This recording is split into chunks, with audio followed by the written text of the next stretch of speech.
Sri Maatre Namaha. Nijasallapa madhurya vinirbhatsita kachapi. Nija means own. Sallapa is a sound of expression. Normally, when we speak words, the sound will come. Sometimes words like aha, oho, like that, just a single syllable, that is also expressing our expression of appreciation, and that is called sallapam. Not a clear, complete word, but an expression of sound. Madhurya means very sweet, and vinirbhatsita kachapi. Kachapi is the name of the veena, the string instrument played by goddess Saraswati. Narada plays Mahati, Saraswati plays Kachapi. Vinirbhatsita, that means Visesha. Nirbhatsita means without any sesham, without any balance.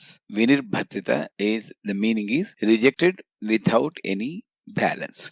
Natural sound of expression coming from Goddess Mother has overruled the sweetness of the veena instrument or veena nadam played by Saraswati on the veena kachapi. And the story goes like this. Saraswati Devi once is playing veena. After the Tripurasura Samhara, she is playing songs on Shaurya of Shankara in killing the demons. So naturally, when somebody is praising Shiva, other part of herself, she is overwhelmed, and Goddess Mother closes her eyes and nods her head as an appreciation, and a small amount of, we cannot say ahankara, a small amount of feeling of greatness has come to Saraswati Devi that, who am I, Saraswati? If I am playing veena, naturally that will be liked by Amma. So, Amma is universal, right? So when Saraswati has got that feeling, Amma immediately knew. So, in addition to the nodding of head, Amma started to say, aha, oho. These are also sounds of expression, of appreciation. But the sweetness of her voice overruled the sweetness of the veena nadam played until that time by Saraswati on the veena kachapi. So, Saraswati, in humility, she stops her veena. And that is, of course, the story. It means even the voice of the sallapa, you need not even talk, but just the voice, just the nadam of Goddess Mother overrides the nadam of the veena coming from none other than Goddess Saraswati, who is known for all the kalas, Lalitha kalas. And her veena nadam also could not defeat the madhurya of a mother's voice. That is, of course, literal meaning. But let us come to the tattva. Nija is consciousness, and kachapi, the sound coming from the kachapi, Saraswati is for jnana, right? But the jnana pertaining to the world is coming from the mind. So, Nijasallapa madhurya vinirbhatsita kachapi, the sweetness of the anahata shabdam. The shabdam is there. Onkara tanu madida, tala melagalillara. That means it doesn't have any tala, it doesn't have any raga, but still some sound is coming when you close your eyes and meditate to listen to your inner voice. And that gives not only the complete knowledge of your own self and makes you realize that your own self is no different from the world in which you are living. That madhuryam, the joy of listening to the sound coming from the anahata, is overriding the madhurya of the jnana which you are enjoying using your brain. Physics, chemistry, mathematics, psychology, worldly knowledge, laukya, all these things will get a joy. But the joy when you compare with the madhurya of listening to the consciousness, that's why every person, trust me, every person has got this sound coming from consciousness. Whenever you want to do some work, immediately somewhere you feel that something is telling not to do or something is telling to do.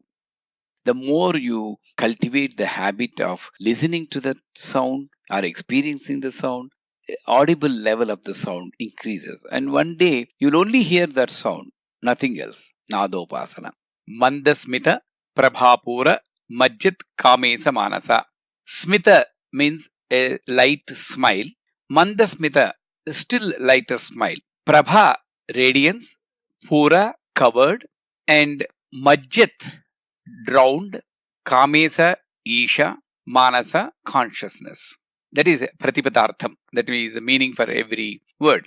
So, Here, the smile, the captivating smile of Goddess Mother is described.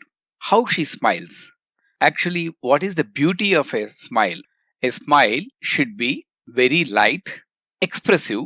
The rows of the teeth are slightly visible and not visible, like that. This kind of smile is beautiful as well as the lakshana of sadhvi, disciplined women.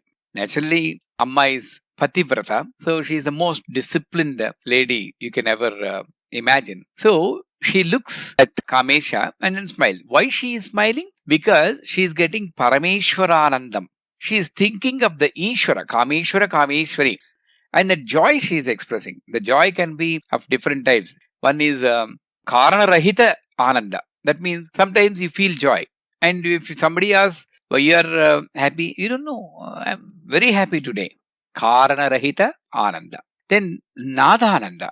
You are listening to a music recital or a vocal recital, sounds of the birds, you feel happy.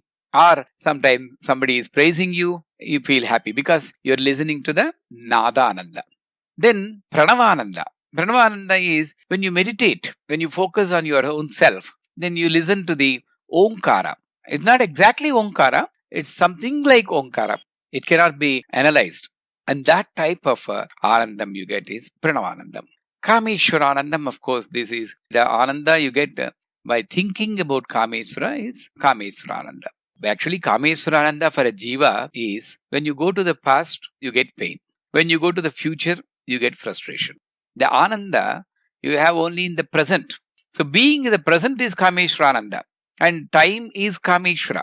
And actually the time is the reason for you to get desire. A desire is always related to time because what you don't have, what you feel that you don't have now, you expect to have in future, and that is desire. So the now and future are there, so it is related to time.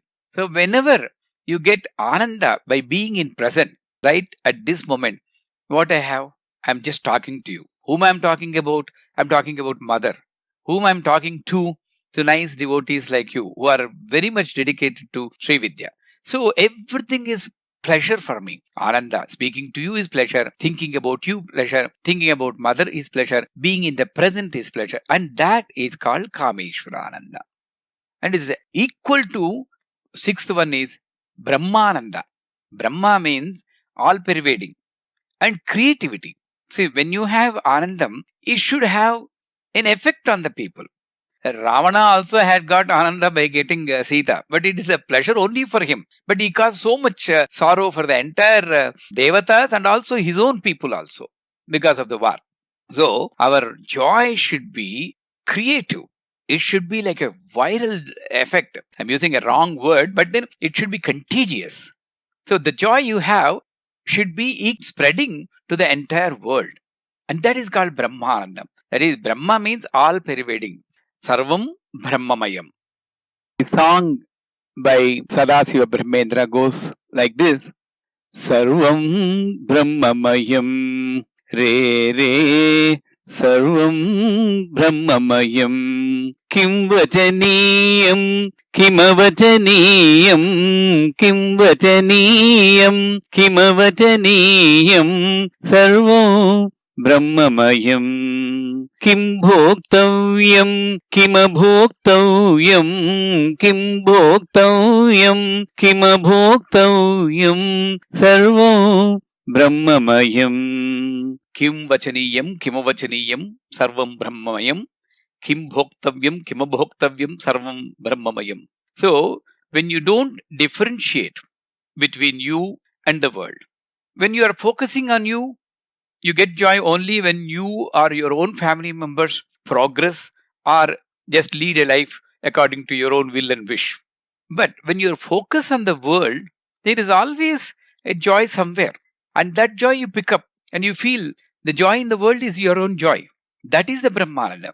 It is everlasting and it is contagious. Anyone who comes to you will have that joy. So you should be a messiah, messenger, not only of Jnana, Sat, Chit, Ananda, not only of Sat, not only of Chit, of Ananda also. That is why Jesus also spreads his hands forward and come and take rest in my arms. Any religion you take, you should lead such a life. You have pleasure in your own life. You extract pleasure. Pleasure won't come. Nobody can give pleasure to you. It cannot be injected. You need to extract pleasure from your own life and also transmit that pleasure to the people around you, to the creatures around you, to the animals around you, and through love. Unless you are happy, you cannot give happiness to others. So your main aim should be happy. So again, coming back here to the word Kameshwarananda, being in the present, the jiva gets ananda. Goddess mother thinks about Kameshwara and she smiles. What happens? The smile, beauty of the smile is such great beauty. See, there are two cases. You can be drowned in a stream, helpless, and then you can be washed away. We are not talking about that drowning. A jiva goes for a bath in a river and gets washed away. Not that drowning. Kameshwara, looking at the captivating beauty of the smile of mother on his own will, again, on his own will, drowns and gets up, drowns and gets up, and enjoys the pleasure of getting drowned in the stream of beauty coming from the radiance of the smile of Goddess Mother. What a beautiful description of the smile. That is why the smile of a lady should be such a captivating smile, such an expressive smile, such a expression of Srungara. Bhavukata, they say. Bhava in it. Jat kamesha manasa. Again, coming back to the jiva, when you are in present, the past and future get themselves merged in the present. When I'm focusing totally in the present, I don't think about past. Past doesn't exist for me. I don't think about future. So the other two factors of the time, past and future, they merge in the present. That is the majat kamesha. Kamesha is kala. Kala is time. So the time, which is actually of three factors, past, present, and future, the factors merge into one. And then the drowning effect is the jiva who is in the present state gets the joy up and down, up and down. Like swimming in a sea, he is enjoying the state of ecstasy in getting drowned in the present state of mind. And that is Majjat Kamesha Manasa. Sri Maatre Namaha.